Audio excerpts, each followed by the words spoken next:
Glória de Deus, né? Pastor Levi, Rádio FM Olho d'Água 87,9. Para a glória de Deus, né? Pastor Levi, a paz do Senhor, Raquel, Deus abençoe vossas vidas poderosamente, né? Aqui nós estaremos até o final do ano em nome de Jesus. Se Jesus não voltar daqui para lá, estaremos na glória. Mas se Deus permitir, estaremos até o fim do ano, aqui uma vez por mês, primeiro domingo do mês, trazendo uma mensagem de Deus aos vossos corações, né? Deus colocou esse propósito no coração do pastor Levi e pastora Raquel, e no nosso também, nós estarmos aqui. Foi só a confirmação, na última vez que estivemos aqui em janeiro. E nós vamos, com muita alegria, eu digo sempre, que esse programa é uma porta, uma via que Deus abriu aqui em São José, como outras aqui nessa rádio mesmo, mas aqui no domingo pela manhã, para a gente começar o domingo, né, na bênção de Deus, na paz real, como é o tema desse programa, agradecendo a Deus por todas as coisas, né? Afinal, nós sabemos que nós servimos a um Deus fiel, que tem guardado, cuidado da nossa vida, e nada melhor do que a gente começar a semana na presença de Deus. Então pronto, já fica à vontade, aproveita o horário aí, todo mundo já conhece. Amém, né? E entrega o que Deus tem para nós, viu, Rafael? Glória a Deus. Sempre uma satisfação receber você. Amém, pastor, obrigado. Hoje Deus colocou uma mensagem em nosso coração muito maravilhosa, e eu queria transmiti-la nessa manhã. Eu queria que você abrisse a sua Bíblia comigo em Provérbios, no capítulo de número 16, a partir do versículo 1, que diz assim: do homem são as disposições do coração, mas do Senhor a resposta da boca. Todos os caminhos do homem são limpos na sua opinião, mas o Senhor pesa os espíritos. Confia ao Senhor as tuas obras, e os teus pensamentos serão estabelecidos. Isso é muito maravilhoso. Versículo 9 também diz assim: o coração do homem planeja o seu caminho, mas o Senhor é quem dirige os seus passos. Deus nos deu uma mensagem muito tremenda, maravilhosa, baseado justamente nesse texto, que é aprendendo a entregar a Deus. E isso é muito interessante porque existem virtudes na nossa vida cristã que a gente não aprende automaticamente. No momento que a gente se converte, a gente já adquire isso. A gente, na verdade, vai, com o passar do tempo, aprendendo e desenvolvendo determinadas virtudes que vão fazer com que a nossa vida, com que a nossa fé desenvolva, com que nós cresçamos. E a entrega, o ato de entregar alguma coisa a Deus, é uma coisa que eu aprendo. Isso é muito interessante e difícil também, porque muitas vezes nós temos a tendência de entregar a Deus e logo em sequência de tirar de volta. Nós temos a tendência de entregar a Deus de manhã e de tarde a gente vai pegar, quando não for feito no nosso tempo. Mas essa virtude ou essa qualidade adquirida na vida espiritual, ela vai sendo, aos poucos, ela vai sendo desenvolvida e ela vai sendo acrescida na vida da gente, a partir do momento que nós começamos a praticar. Da mesma forma é a nossa fé, né? Próximas vezes que nós viemos aqui, quando Deus permitir essa mensagem até o fim do ano, nós vamos falar um pouco sobre a fé. A fé, ela tem uma qualidade, ela tem uma característica interessante. Deus, a todos nós, ele dá uma medida, uma fé inicial. E cabe a nós fazer, desenvolver essa fé conforme o passar do tempo, as dificuldades. A necessidade. A Bíblia diz que a fé, ela é tratada como uma semente, né? Muitas vezes nós, lendo a tradução, algumas traduções dizem assim: se tiverdes fé do tamanho de um grão de mostarda, na verdade o original diz como um grão, que já dá uma ideia, e é o que Jesus queria dizer, que toda semente, para ela crescer, ela precisa ser plantada, cuidada e regada. Do mesmo jeito é a fé. Então, a entrega é algo que se aprende. Eu aprendo a entregar a Deus, e eu vou praticando isso, desenvolvendo isso na minha vida, até a partir do momento que isso se torna uma coisa natural. Essas virtudes que não são aprendidas, que não são adquiridas no pacote da salvação, elas são aprendidas. Eu lembro de Paulo lá em Filipenses, no capítulo 4, no versículo 12, 13 e 14, ele diz assim: porque eu já aprendi a contentar-me com o que tenho. Tanto a ter bênção, tanto a ter a fartura, como padecer necessidade. Tanto a ter isso, como padecer aquilo. E ele vai dizendo uma lista de coisas que ele aprendeu. E eu acho interessante a palavra que ele usa. Ou seja, para o apóstolo aprender essas coisas, ele teve que passar por elas. Ele teve que, literalmente, ter a experiência da bênção como da luta. Ter a bênção da saúde, como também a bênção, como também ter a doença. Então, em todas essas coisas, aí no final ele diz uma coisa maravilhosa: porque eu posso todas as coisas naquele que me fortalece, justamente no processo. ou naquele que me ajuda a passar pelo processo, ou naquele que me ajuda a passar por todas essas coisas. Então, a palavra do Senhor vai nos dizer uma coisa muito interessante. Salomão, com toda a sua sabedoria, ele nos diz uma coisa. E eu costumo dizer uma frase que é o seguinte. Eu ouvi uma vez, eu li uma vez em um comentário, e eu acho muito interessante. Diz assim, o homem, ele propõe, ele planeja e ele propõe as coisas. Mas quem dispõe é Deus. Ou seja, a última palavra, ela vem do Senhor. Esse versículo a gente usa muito, mas Salomão está dizendo isso aqui. No versículo 1 diz assim, do homem são as preparações do coração, mas do Senhor a resposta da boca. Então a última palavra final vem do Rei dos Reis, do Senhor dos Senhores. A palavra final vem de Deus. A gente pode planejar e até deve, nós vamos entender aqui. A primeira coisa que eu quero destacar, que nós temos que aprender nesse processo de entregar, primeiramente é a vontade. A vontade de Deus envolvida nesse processo. Porque existe uma coisa interessante. Tiago capítulo 4, do 13 ao 15, a Bíblia vai nos dizer uma coisa interessante. Tiago escrevendo diz assim, não andei dizendo, amanhã iremos a tal dia, iremos fazer tal coisa. Ele ia dizer, ao invés de dizer que ias fazer, devia dizer, se Deus quiser, se Deus permitir, iremos a tal lugar. Primeiro colocando em primeiro lugar a vontade divina de Deus e a vontade do Senhor. E logo em seguida ele diz, ou não sabeis vós que a vossa vida é como um vapor, que hoje existe e amanhã não existe mais. Mas Deus é pleno, a plenitude de Deus é perfeita. Deus é um Deus maravilhoso, é um Deus fiel.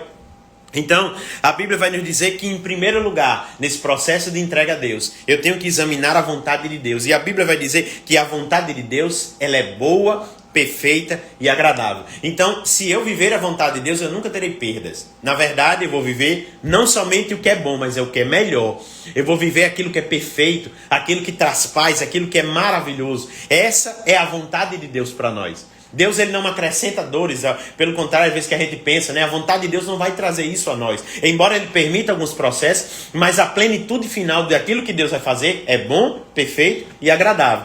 Às vezes, para que a gente possa viver isso aí, em determinados momentos vão ter lutas, vão ser cabíveis de nós passar. Quem não lembra de Jó, não é verdade? E eu costumo muitas vezes dizer, o problema quando a gente olha para Jó é que a gente só olha para a luta.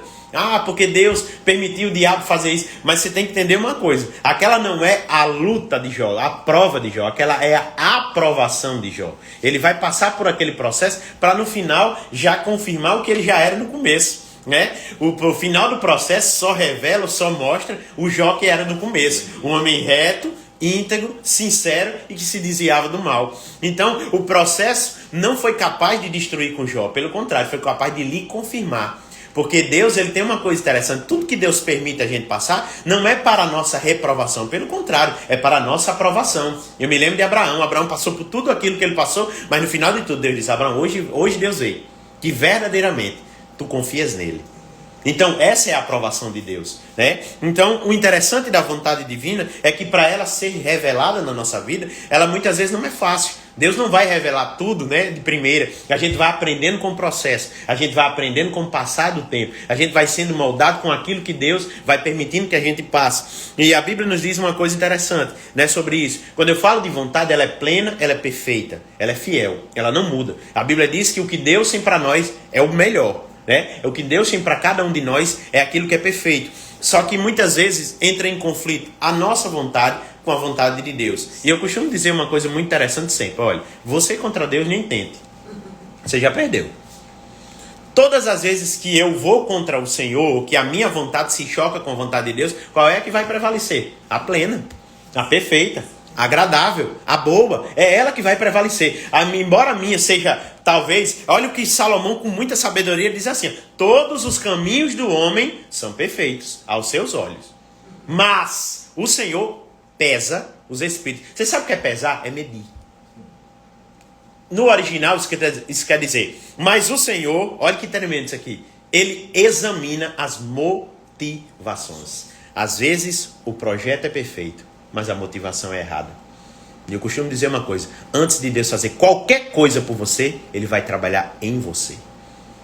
Antes de Deus dispor qualquer coisa a você, primeiro ele vai trabalhar dentro de você. Porque às vezes as nossas motivações são erradas. Às vezes o nosso projeto é pleno, é maravilhoso. E Deus até concorda com o projeto. Ele não concorda com o nosso desejo, às vezes. Ele não concorda com a nossa motivação. Às vezes a nossa motivação é errada. A nossa motivação às vezes é vanglória. Às vezes a nossa motivação ela é errada. E Deus sabe que para primeiro Ele dispor, Ele tem que preparar. Deus sabe que para primeiro Ele disponibilizar alguma coisa a nós, primeiro Ele tem que pesar, Ele tem que esquadrinhar esse coração que é perverso e mentiroso. E é isso que a Bíblia diz do coração.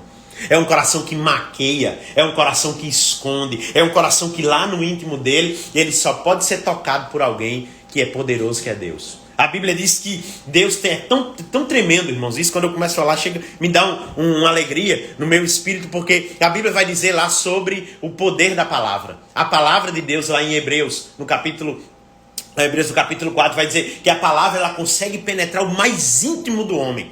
Ela consegue dividir uma coisa que está tão junta que alguns teólogos até dizem que é a mesma coisa, que é a divisão entre a alma e o espírito.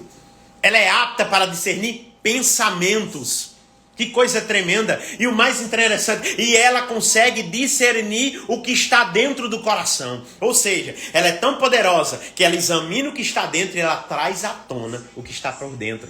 E o que está tão íntimo, que está no nosso coração, que está no íntimo da nossa vida, ela consegue trazer. Então, uma coisa interessante de tudo isso, quando nós falamos de uma vontade plena e divina, não é que Deus não quer que você planeje, Deus quer que você planeje. Mas o mais importante é Deus quer que você viva os sonhos de Deus na sua vida. Então não é errado planejar. Na matemática nós dizemos uma coisa que é interessante. Diz assim, a ordem dos fatores não altera o produto. 2 vezes 3 é igual a 3 vezes 2. Só funciona na matemática. Aqui não. Aqui tem uma ordem expressa e clara. Que ordem é essa? Primeiro, antes de planejar, eu tenho que examinar a vontade de Deus. Se eu alterar esses fatores, se primeiro eu planejar para depois examinar, eu tenho uma grande chance do meu projeto não acontecer. Estou fatídico, isso é fatídico, é um erro, é um fracasso. Porque, primeiro, essa ordem é maravilhosa. Deus quer que primeiro a gente examine a sua vontade para depois a gente planejar. Por quê? Porque vai gastar menos tempo. Não é verdade? Vai demandar da gente menos esforço. Porque eu digo uma coisa para você que está nos ouvindo e você que está aqui na mídia social. O que Deus tem para você é perfeito, é bom e vai acontecer no tempo de Deus. E quando você entende e vive a plenitude do que Deus tem para você, você não sofre, não acrescenta dor. Isso aí não traz perdas. Pelo contrário, é tão interessante que o que Deus tem para nós nunca é forçado, é automático. Às vezes a gente luta, a gente perde a calma, a gente perde a paz, por às vezes projetos que Deus ele não autoriza. E eu costumo dizer uma coisa, nós temos que parar de financiar os nossos fracassos. Não é verdade? Deus disse, Jonas, vai para Nínive. Ele disse, não quero. Ele pagou a passagem, padeceu no meio da tempestade, quase que morre, ainda foi lançado ao mar ainda. Mas ele foi para onde? Para Nínive. Aí você escolhe, você quer ir de barco ou você quer ir no peixe? Não é verdade? Essa é a plenitude da vontade de Deus. Aí quando a gente fala isso, não é que nós não tenhamos livre-arbítrio. Mas tem horas que e eu digo a você, a vontade ela vai prevalecer. Ela vai prevalecer. Ela vai prevalecer. Você sabe por quê? Porque o que Deus tem para você não é ruim. Só que o problema de tudo isso é o seguinte. O problema é que quando nós alteramos a ordem dos fatores, isso traz um resultado muito terrível. Porque a gente aprende aonde? Na dor. Aí é pior. Porque Deus, eu costumo dizer muita coisa, Deus permite, mas não aprova. Tem coisas que Deus faz assim. Deus até permite pela nossa insistência, mas Ele não aprova. E todas as vezes que Deus não aprova alguma coisa, de alguma forma eu vou ter que entender isso aí. Isso vai trazer um processo. E eu costumo dizer, eu ouvi uma palavra sexta-feira, que coisa maravilhosa na igreja. A Bíblia diz que Elias foi sozinho para o deserto. Ele financiou o seu fracasso. Deixa eu dizer uma coisa. Imagine você entrar no deserto com Deus. Já dá trabalho, né? Imagine só. Imagine você ir para o deserto sozinho, sem Deus ir. Como é que não vai ser? E o que aconteceu? Elias ia morrer.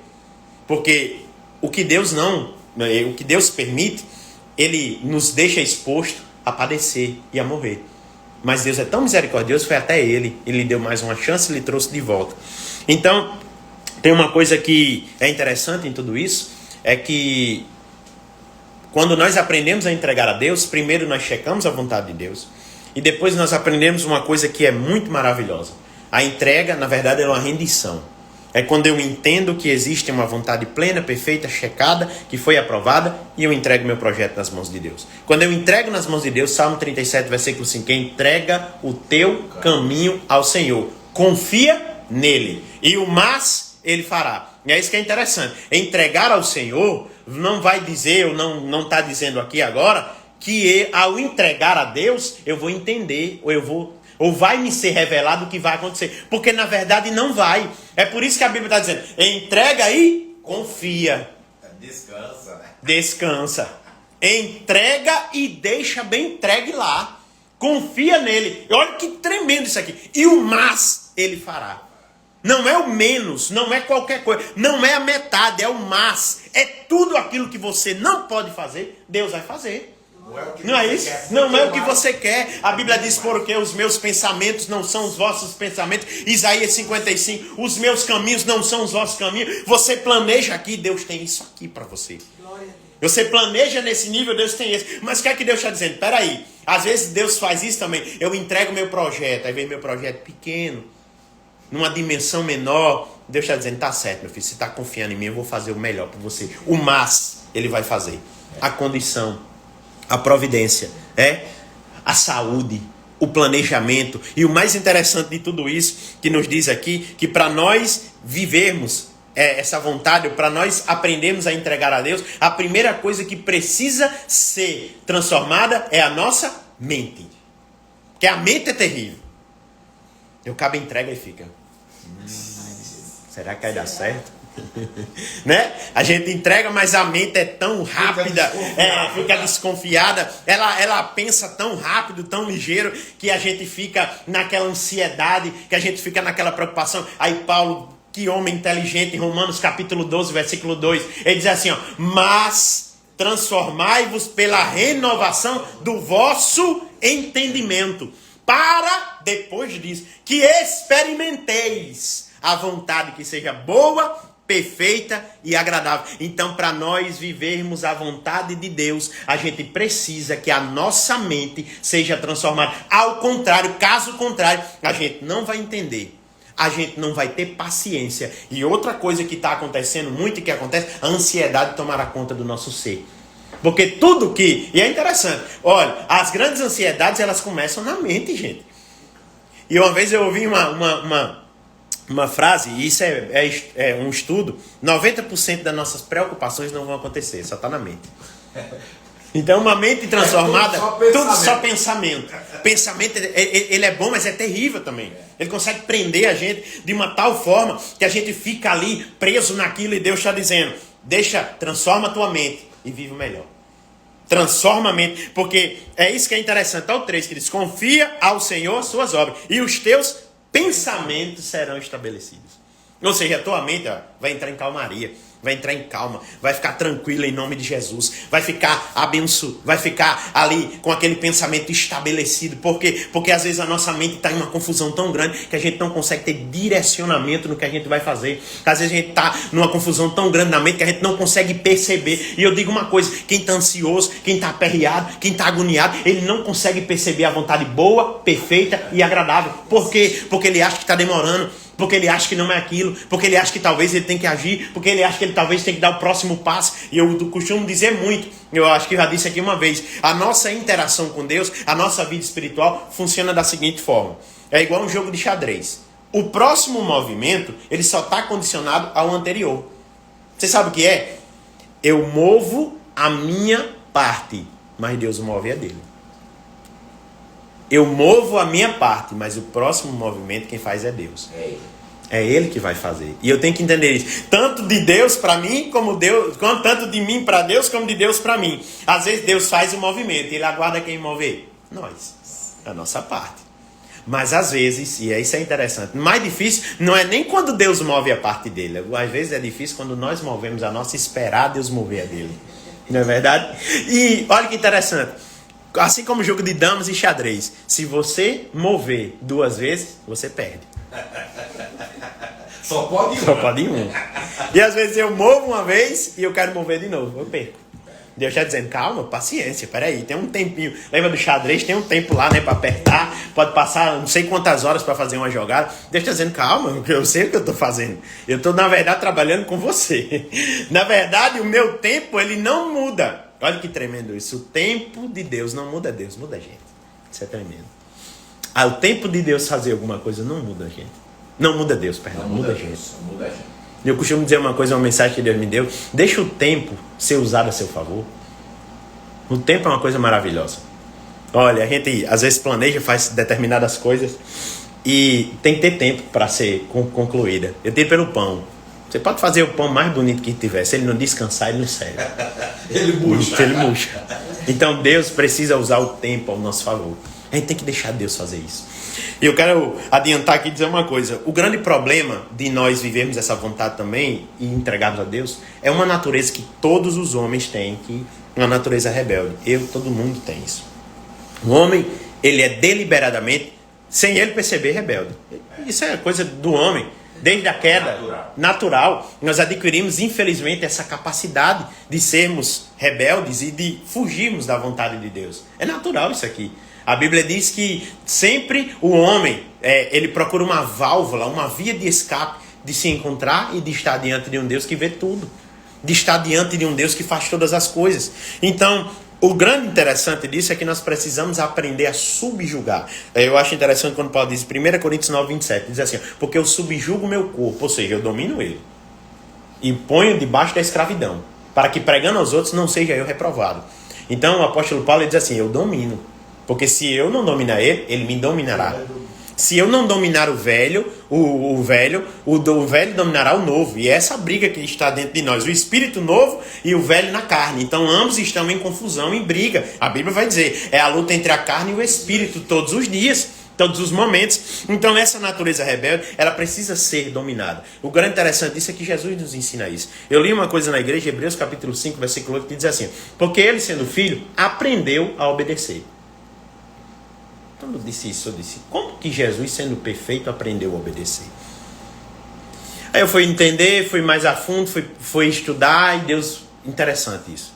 Jesus aprendeu a obediência como carne. Isso é muito interessante. Ele 100% homem, 100% Deus. Ele 100% homem. Ele chegou, pastor, no último nível, irmã Raquel, de obediência. Qual é o último nível da obediência de um homem em carne? Ser fiel até a morte. Filipenses capítulo 2. Porque ele, sendo em forma de Deus, não teve por usurpação a ser igual a Deus. Antes, aniquilou-se a si mesmo, tomando a forma de servo, fazendo-se semelhante na forma de homem. Achado na forma humana, ele foi obediente até a morte. Jesus nos mostrou uma coisa, que eu e você, todos nós, conseguiremos, com a graça dele, ser fiéis até o fim. E o que é o prêmio de quem é fiel até a morte? Dar-te-ei a coroa da vida. E olha que coisa tremenda com isso. Com isso eu quero encaminhar para o final aqui. Olha que coisa maravilhosa. A Bíblia vai nos dizer uma coisa. Jesus chega no Getsemane, rondou com agonia, preocupado. Ele olha no Getsemane, ele chega lá com muita agonia. Ele diz, Pai, se possível for, passe de mim esse cálice. Não sei se você sabe, mas o cálice na Bíblia tem uma simbologia, principalmente no livro do Apocalipse, que é sofrimento. Jesus sabia do sofrimento, da dor, da agonia, do abandono na cruz, por conta dos pecados dos homens que ele estava levando naquele momento. Então Jesus pede, por favor, Senhor, se possível, tira de mim. A Bíblia diz que logo em seguida, ele olha para Deus e diz, mas que não seja feita a minha vontade, mas a tua. Ele se rende, ele entrega. É isso que é interessante. Para mim poder viver a entrega, ou aprender a entregar a Deus, eu tenho que aprender a me render. Eu tenho que aprender que Deus é perfeito, soberano. Jesus estava na agonia, mas ele disse que não seja feita a minha, mas a tua. Que não seja feita a minha vontade, mas a sua. E eu quero finalizar dizendo uma coisa. Existem 3 tipos de entrega na Bíblia, que a Bíblia fala basicamente. Todas envolvidas com filho. É interessante. Todas as entregas da Bíblia são com filhos. Aqui os exemplos que eu vou dar, que a maioria são assim, porque é a parte mais íntima nossa. E o próprio Deus fez isso. Ele entregou o seu único filho para morrer em favor de todos. Então, quem melhor do que Deus para saber o que é entregar? E por isso que ele quer nos ensinar. Primeiro tipo de entrega na Bíblia é a que Deus pede. Tem coisa que Deus pede. Tem entregas que Deus vai pedir. Tem. Eu lembro de Abraão. E eu acho que é interessante. Eu costumo dizer, bem rápido. Abraão saiu um altar. Chega do Egito, um altar. Deus muda o nome, um altar. Deus salva lá, um altar. Isaac nasce. Isaac é desmamado, uma festa. Não tem problema. O problema é o altar. Você não pode esquecer que a bênção não pode ser maior do que o abençoador. A partir do momento que a bênção se torna maior do que o abençoador, eu entro automaticamente em processo. Jesus fez isso. Olha o que Deus fez. Abraão sobe no monte e faz um altar. E nesse altar, tu vai entregar aquilo que eu te dei.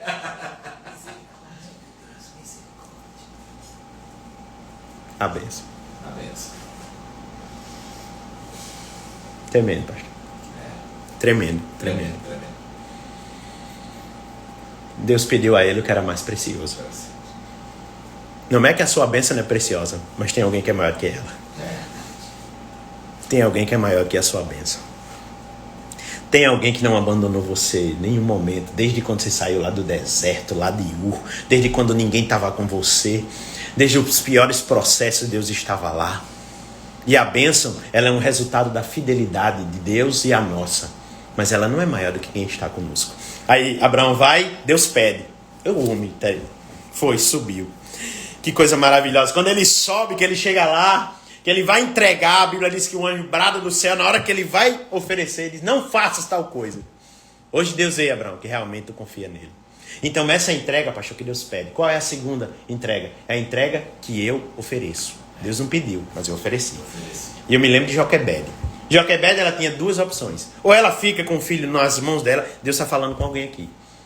Ou alguém que está em casa aqui agora. Ou ela fica nas mãos dela e morre, ou ela entrega a Deus. Qual é a entrega que ela faz? Ela pega, pastor, coloca o filho dentro do rio. Meu Deus, dá para imaginar um negócio desse aqui? Só que ela tinha duas opções, ou ela oferecia, ou ela perdia. Aí o que é que ela faz? Ela vai lá, ela betuma, né? Faz um cesto, um barco, uma arca, coloca o filho dentro e manda. O Nilo, até hoje, naquela época, famoso por crocodilos, feras, diversos animais. Imagina essa criança descendo no leito do rio, chega na casa aonde Deus queria. Que Deus estava querendo um libertador. Mas interessante, que esse libertador ele veio de uma entrega. Ele não veio selecionado. Ele não veio como os outros escolhidos. Foi uma mãe, pastor, que entendeu que enquanto o filho está na mão dela, ela não pode resolver. Mas quando está na mão de Deus, Deus resolve. E a Bíblia diz que essa mãe coloca esse filho lá. Chega na casa de Faraó. A filha de Faraó pega. E agora, como darei? Agora deleite essa criança. Mirinha se levanta e diz, eu conheço uma mulher que hoje de manhã fez uma loucura. Aleluia. Mas ela entregou. A Bíblia diz que Moisés volta pela porta da frente. Joquebede recebe na mão dela o que ela entregou a Deus. Recebe um salário para cuidar do próprio filho. E a proteção do palácio. Deus está dizendo a você. Deus está dizendo a uma mãe essa manhã. Enquanto você não liberar o seu filho para as mãos de Deus, ele não vai voltar pela porta da frente. Não vai ter transformação nem mudança. Porque na sua mão não está dando para resolver. Você já percebeu? Quer ver, a gente briga, a gente faz, a gente fala. Deus está dizendo, deixa na minha, que eu sei fazer. Eu resolvo. E eu quero finalizar esse momento agora, dizendo uma coisa. A última entrega, essa é a mais interessante de todas. É a que Deus... Essa é a entrega que Deus provoca. Essa é interessante. Eu lembro de Ana. Ana não tinha filhos, afadigada, sofrendo. Foi por tempo, disse, não aguento mais. Só que a oração de Ana nesse dia foi diferente, irmã Raquel. Pastor, ela disse assim, ó, Deus, se o Senhor me der, eu vou te dar. Disse, Deus queria... E o que é que Deus deu a Ana? Deu um filho? Não, Deus deu um profeta a ela. Deus lhe deu um profeta. E na hora que Deus dá, que quando Deus entrega, Ana, naquele processo, ela recebe Samuel, que ela entrega. A Bíblia diz que Ana depois tem mais 5 filhos depois de Samuel. E eu quero finalizar orando agora, pastor. Junto com vocês, em nome de Jesus. Soberano Deus, amado Pai. Muito obrigado, Senhor. Eu quero apresentar nesse momento agora essas pessoas que estão aqui conosco. Apresentar as pessoas que estão na sua casa, meu Deus, através dessa mídia social. Apresentar cada pessoa que está ouvindo, meu Deus, no seu lar. Que o Senhor possa nos ajudar essa manhã a crescer em entrega, aprender a entregar ao Senhor e deixar em tuas mãos aquilo que o Senhor já determinou. Nos ajude, Senhor. Meu Deus, nos ajude a entender a tua vontade, a renovar a nossa mente, a viver o melhor de Deus na nossa vida. Que o Senhor possa nos ajudar, meu Deus, em nome de Jesus. Pai, muito obrigado. Que o Senhor nos abençoe, Senhor. Abençoe este programa, abençoe o pastor Levi, pastora Raquel, abençoe cada um, Senhor, que nessa manhã sintonizou, que sintonize, aqueles que estão sempre aqui apoiando, ajudando esse programa, sendo um canal de Deus para vidas. Que o Senhor abençoe o ministério do teu servo, da tua serva, e faça prosperar cada vez mais. Abençoe a família, em nome de Jesus, Pai. Eu te peço que o Senhor possa abençoar cada vida essa manhã. Meu Deus, entrar com salvação, nos ajudar, Senhor, a entender a tua vontade boa, perfeita e agradável, e a viver, Senhor, em nome de Jesus. Que o Senhor possa nos dar vitória e nos dar um domingo de bênção e de paz, em nome de Jesus. Amém e amém. Glória a Deus. Amém. Deus abençoe. Que palavra maravilhosa, né? Que